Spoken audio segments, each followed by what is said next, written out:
4월 6일 목요일입니다.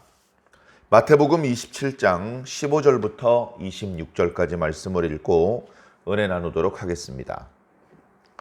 명절이 되면 총독이 무리의 청원대로 죄수 한 사람을 놓아주는 전례가 있더니 그때에 바라바라 하는 유명한 죄수가 있는데 그들이 모였을 때에 빌라도가 물어 이르되 너희는 내가 누구를 너희에게 놓아주기를 원하느냐?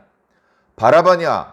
그리스도라 하는 예수냐? 하니 이는 그가 그들의 시기로 예수를 넘겨준 줄 알미더라. 총독이 재판석에 앉았을 때에 그의 아내가 사람을 보내어 이르되 저 옳은 사람에게 아무 상관도 하지 마옵소서. 오늘 꿈에 내가 그 사람으로 인하여 애를 많이 태웠나이다 하더라. 대제사장들과 장로들이 무리를 권하여 바라바를 달라하게 하고 예수를 죽이자 하게 하였더니 총독이 대답하여 이르되 둘 중에 누구를 너희에게 놓아주기를 원하느냐? 이르되 바라바로소이다. 빌라도가 이르되 그러면 그리스도라 하는 예수를 내가 어떻게 하랴? 그들이 다 이르되 십자가에 못 박아야 하겠나이다. 빌라도가 이르되 어찌미냐? 무슨 악한 일을 하였느냐? 그들이 더욱 소리질러 이르되 십자가에 못 박아야 하겠나이다 하는지라. 빌라도가 아무 성과도 없이 도리어 밀란이 나려는 것을 보고 물을 가져다가 무리 앞에서 손을 씻으며 이르되 이 사람의 피에 대하여 나는 무죄하니 너희가 당하라. 백성이 다 대답하여 이르되 그 피를 우리와 우리 자손에게 돌릴지어다 하거늘 이에 바라바는 그들에게 놓아주고 예수는 채찍질하고 십자가에 못 박히게 넘겨주니라. 아멘. 네, 우리가 잘 아는 예수님께서 빌라도에게 재판을 받으시는 장면 중에 일부를 오늘 말씀으로 읽었습니다. 오늘 말씀 맨 끝부분에 빌라도는 손을 씻으면서 죄가 없어 보이는 이 예수의 처형에 대하여 자신은 잘못이 없다. 이 문제는 이 불의한 재판과 그 결과로 말미암아 초래될 수 있는 여러 가지 불미스러운 일에 대해서는 너희와 너희 자손들이 당해라. 그렇게 손을 씻었죠. 그러나 거기서 물로 손을 씻는다고 빌라도의 잘못이 없어지는 것은 아닙니다. 우리가 주일 예배 때마다 기도하는 사도신경. 예수님께서 어떻게 고난을 받으셨느냐? 본디오 빌라도에게 고난을 받으셨다. 이렇게 기록하고 있습니다. 영원히 그의 이름이 좋지 않은 의미로 회자됩니다. 로마 군병에게, 대제사장들에게, 서기관과 바리새인들에게 라고 표현하지 않으시고 본디오 빌라도에게 고난을 받으셨다라고 예수님에게 고난을 가한 모든 불의한 손길의 대표 주자로 빌라도가 거론되고 있는 겁니다. 손도 씻었고 자기 깐에는 공정하고 합리적인 재판을 진행하려고 노력을 했겠죠. 그러나 충분하지 않았습니다. 결과는 뭐냐? 예수님께서 죄가 없다는 사실을 알고 있으면서도 예수님을 죽여라 라고 판결을 했던 사람이라는 겁니다. 어쩌면 오늘 우리들이 바로 이런 대목에서 자유롭지 못하죠. 옳은 일인 줄 알면서 하지 않고 옳지 않은 일이라는 것을 알면서 하는 그런 이율배반적인 모습을 우리는 거의 날마다 보여주고 있지 않습니까? 옳지 않으면 안 해야 되고 옳으면 해야 됩니다. 그러나 그 반대로 살아가는 우리들의 모습을 통해서 우리는 우리 자신을 좀 바라보아야 되죠. 내가 뭘 잘못했다 그래? 나만 잘못했어? 이런 식으로 우리는 자신을 합리화하려고 하는데 예수 그리스도의 십자가 앞에서 더 이상 뭘 합리화할 수 있겠습니까? 우리 자기 자신에 대해서 있는 그대로 바라보고 자신이 잘못하고 있는 부분이 있다면 그걸 빨리 발견하고 인정하고 올바른 자리로 올바른 모습으로 그렇게 나아가야 되죠. 자, 빌라도는 예수님이 죄가 없는 분, 특히 유대인들 사이에는 좋지 않은 감정이 있는 것은 알고 있지만 사형에 처할 만한 죄가 없다는 것을 너무나 명백히 알고 있었습니다. 신문을 해보면 알거든요. 사실은 신문하기 전부터 예수님의 이름은 믿지는 않고 있었지만 빌라도가 이미 알고 있는 이름입니다. 유명한 이름이에요. 좋은 의미에서 유명한 이름입니다. 좋은 의미에서. 그 유명한 이름을 예수님께서 모를 리가 없죠. 소문 다 들립니다. 그 소문이 로마 사람들 귀에는 안 들어가고 유대인들 귀를 이렇게 귀에만 들리는 그런 소문이 아니잖아요. 예수님께서 기적을 행하셨대. 예수님께서 병자를 고쳐주셨대. 예수님께서 말씀을 전하셨는데 야, 참 감동적이고 권세 있는 말씀이셨대. 그런 소문들이 들릴 거 아닙니까? 한두 번도 아니고 거의 3년 가까이 지속적으로 소문이 들리면 모를 수가 없죠. 야, 그놈이 사람을 죽였대. 그놈이 도둑질을 했대.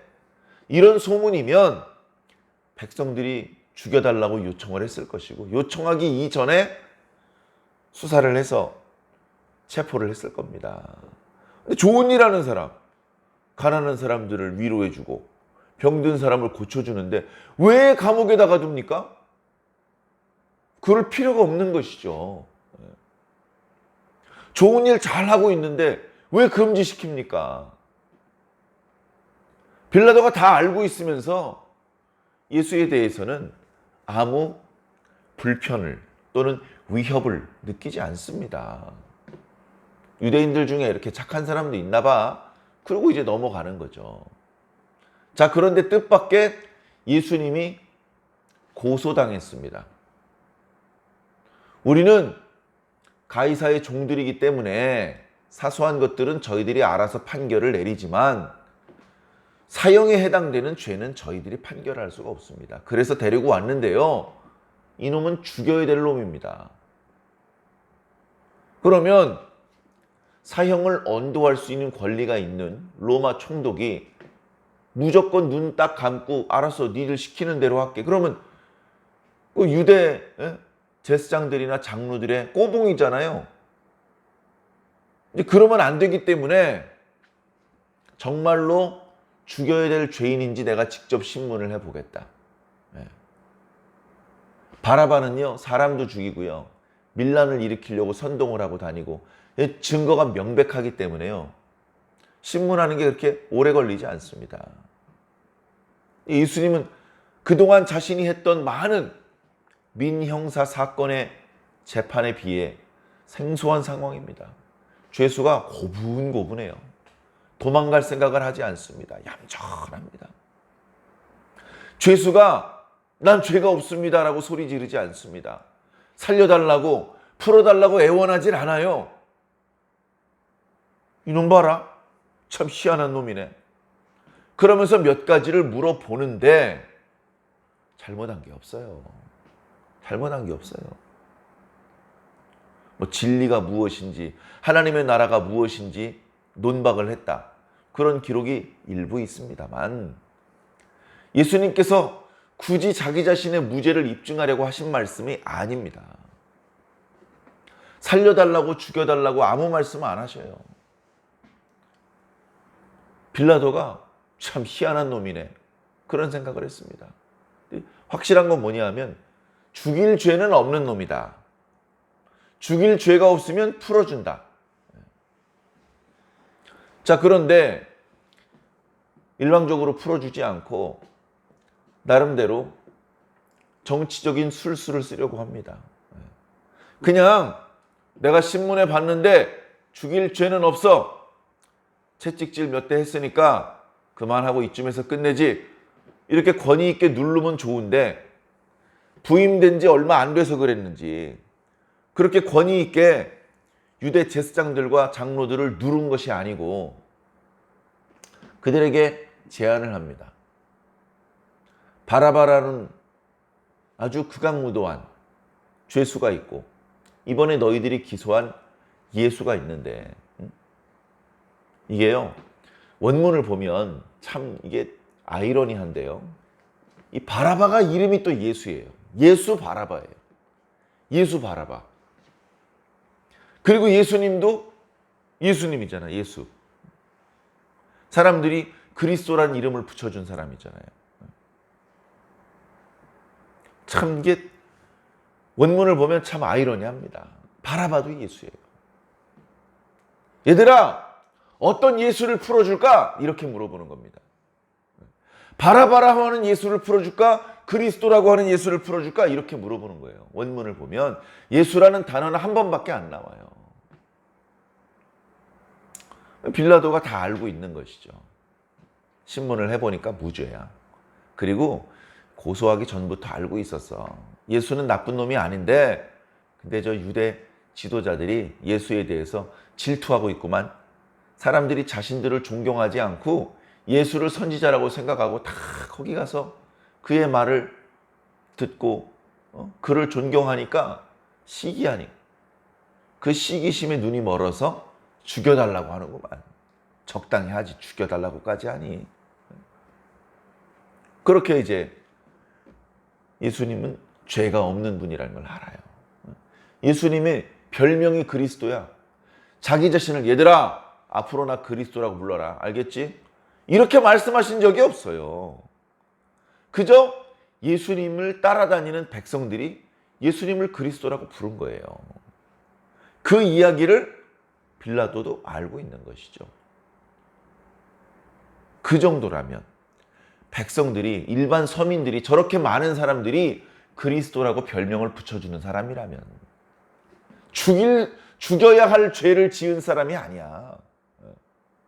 백성들이 저렇게 신망이 두텁고 존경하는 사람인데 허투루 거짓말하고 사기치고 죄 없는 사람 때리고 물건 빼앗고 이럴 사람이 아니야. 거기다가 재판석에 앉아 있는데 평소에는 아무 관여가 없었는데 빌라도의 아내가 사람을 보내서 메시지를 전합니다. 빌라도의 아내가 꿈을 꿨다는 거예요. 여보 지금 바빠. 꿈 얘기 들을 시간이 아니야. 요즘 같으면 그렇게 했을지도 모르지만 예수님 당시 때만 해도 꿈은 어떤 신이 자신의 뜻을 보여주는 아주 중요한 수단입니다. 꿈을 꿔보면 별 의미 없는 개꿈도 있지만 깨어서도 너무나 선명히 기억나는 그런 강렬한 꿈은 신이 자신의 뜻을 알려주는 그런 메시지라고 이제 생각을 했습니다. 꿈 중에 보니까 저 예수 그리스도라는 분은 죄가 없는 분이다. 그분과 관련된 꿈을 꾸어서 무척 곤란했다. 왜냐하면 죄 없는 자를 죽이는 판결을 남편이 해야 되기 때문에. 그래서 메시지를 전하는 겁니다. 뭐라고 말합니까? 빌라도의 아내가 뭐라고 말합니까? 저 옳은 사람에게 예수 그리스도를 옳은 사람이라고 말합니다. 아무 상관도 하지 마십시오. 내가 오늘 꿈에 그 사람으로 인하여 애를 많이 태웠다. 그러니까 빌라도는 이 사람이 죽이면 안 되는 사람이라는 걸 명확히 알고 있었어요. 그러면 풀어줬어야죠.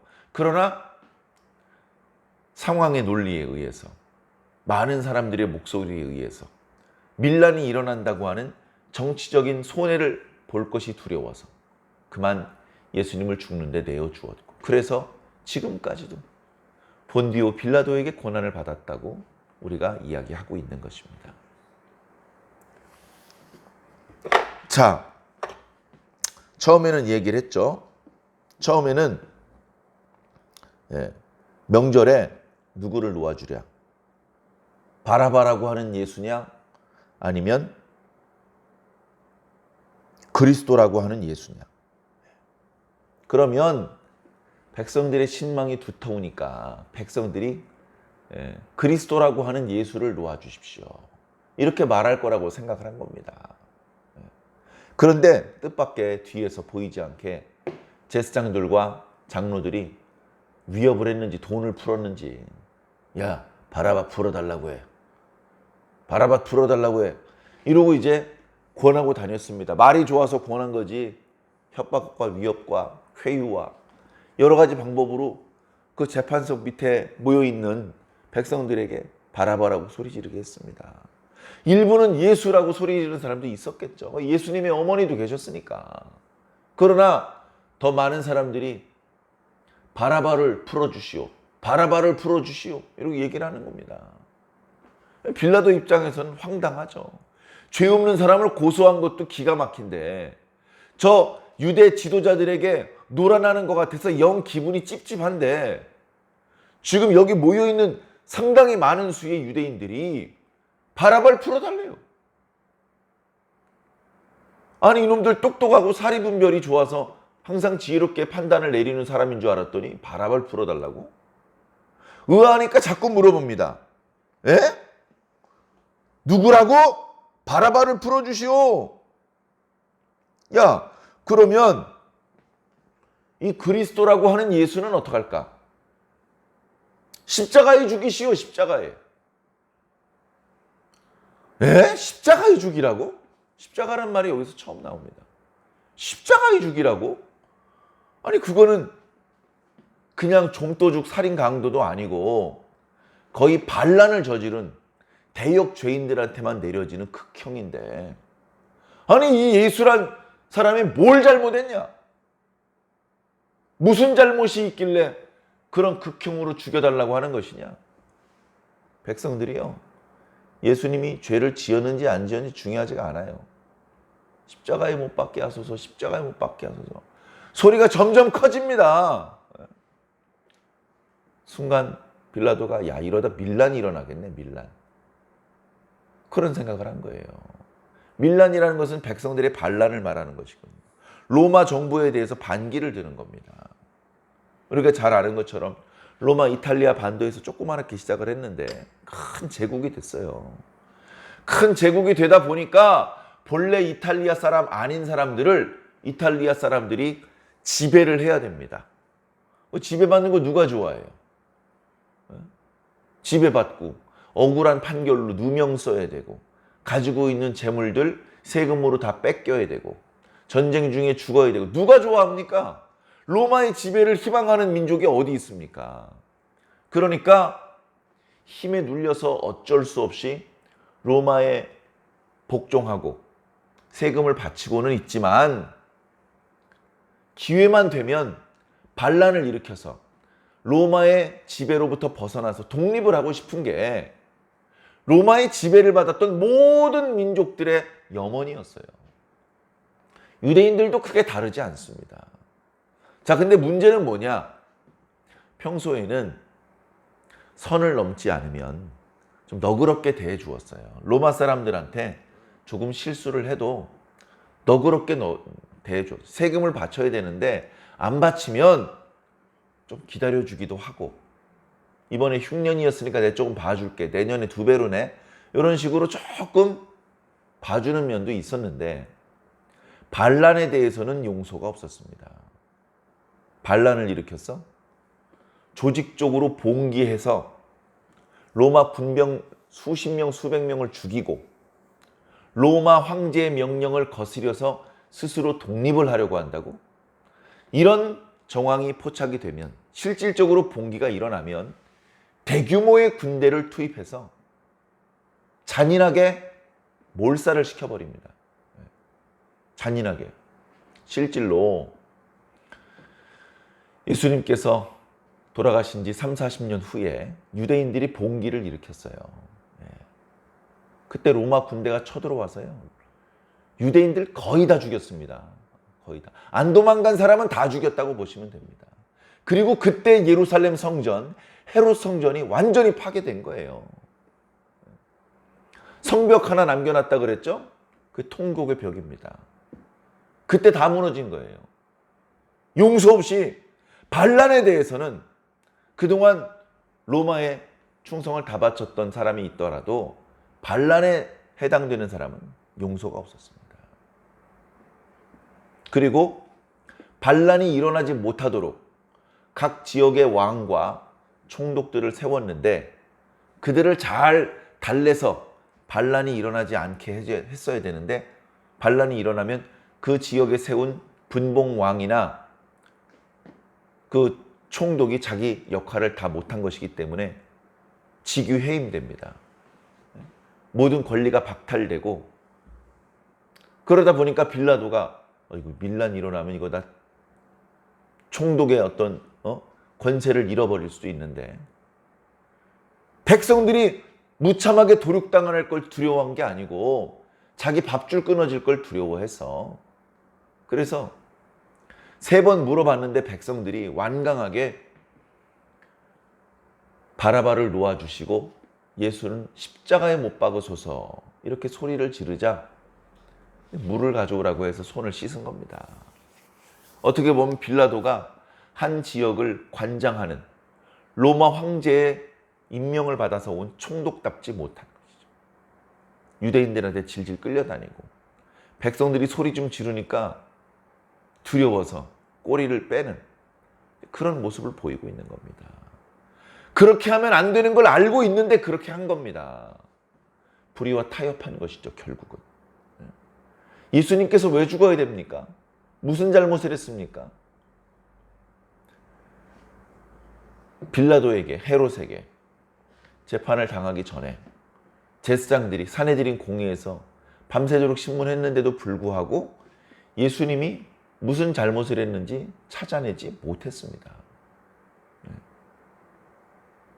아무 잘못이 없는 걸 제사장들도 알고 거기 산헤드린 공회원들이 다 알아요. 그런데도 무조건 죽여야 된다는 겁니다. 신성 모독이라는 것이죠. 그래 놓고서 빌라도에게 고소할 때는 신성 모독이 아니고 스스로 자기를 왕이라고 했으니까 반역죄다. 이렇게 이제 엉뚱한 죄목을 뒤집어 씌운 겁니다. 예수님께서 조목조목 자신이 잘못이 없다는 것을 말씀하실 수도 있지만 예수님께서는 지혜롭게 이 위기를 모면하는 것이 아니라 그 억울한 죽음을 받아들이는 것이 예수님의 역할이었습니다. 어떻게 보면 예수님께서 잘못한 게 없기 때문에 예수님께서 죽기 어려우신 분입니다. 죽기 어려우신 분이에요. 죽일 수가 없어, 죄가 없어가지고. 그런데 가까이 있는 제자 중에 한 명이 예수님을 배반하여 팔아넘겼습니다. 유대인들이 어떻게 재판을 해야 되는지 율법에 다 명시가 되어 있기 때문에 야간에 하면 안 된다는 것을, 그리고 두세 사람의 증언이 없으면 안 된다는 것을 뻔히 알면서도 무리한 재판을 진행을 하고 자신들끼리 재판을 했을 때의 죄목이 아닌 전혀 엉뚱한 죄를 뒤집어 씌워서 예수님을 빌라도의 재판석 앞에 세웠고 모진 채찍질을 당하게 했고 심지어 백성들을 거짓 선동해서 놓아주어서는 안 되는 바라바는 놓아주고 죽여서는 안 되는 예수님을 죽게 만든 겁니다. 그리고 그 과정에서 예수님은 도망가지도 않고 자기 자신을 변호하지도 않는 것이죠. 이런 말도 안 되는 엉터리 재판의 이야기를 우리가 읽으면, 이 말씀을 들으면 우리 마음이 너무 답답해집니다. 어이구 답답해, 어이구 답답해. 물 안 마시고 고구마 먹은 것처럼 답답해요. 그런데 이렇게 죽는 것이 주님의 뜻이었다니. 주님께서는 왜 아무 말씀 안 하십니까? 잘못이 없다고 말씀하세요. 우리는 속으로 그렇게 외치고 있습니다만 주님께서는 아무 말씀이 없이 십자가의 죽음의 자리로 묵묵히 걸어가셨던 겁니다. 사랑하는 성도 여러분, 이 엉터리 재판이 사실은 바로 오늘 우리들의 엉터리 모습과 마찬가지고, 그리고 그 과정에서 예수님께서 죽임 당하신 것도 오늘 말씀 속에 이미 예수님은 죄가 없는 상태에서 죽는다는 것을 여러 번 표현하고 있잖아요. 예수님께서는 자기 죄가 있어서 죽으신 것이 아니고 많은 사람들의 죄를 대신해서 죽으시는 겁니다. 심지어 예수님을 십자가에 못 박게 해달라고 소리 질렀던 사람들 중에서도 나중에라도 회개하고 주님의 이름 앞에 무릎을 꿇으면 그 사람도 이때 예수님께서 흘리셨던 보혈의 공로로 용서받을 수 있는 거예요. 그렇게까지 열어놓으셨습니다. 내가 모든 사람의 죄를 용서하겠지만 저 유대인들의 죄는 용서 안 하겠다. 그러시지 않으셔요. 정말 용서받기 어려운 무고죄를 저질렀지만 그러나 뒤늦게라도 회개한다면 그 진심 어린 회개를 받아주시겠다는 겁니다. 끝을 알 수 없는 예수님의 사랑이고 은혜죠. 오늘 저와 여러분들이 받고 있는 사랑과 은혜가 바로 이런 사랑과 은혜입니다. 이제 예수님께서는 차마 견뎌내기 어려운 고난을 겪게 되십니다. 계속해서 부활주일까지 주님의 죽으심을 함께 묵상해 주시기를 부탁을 드립니다.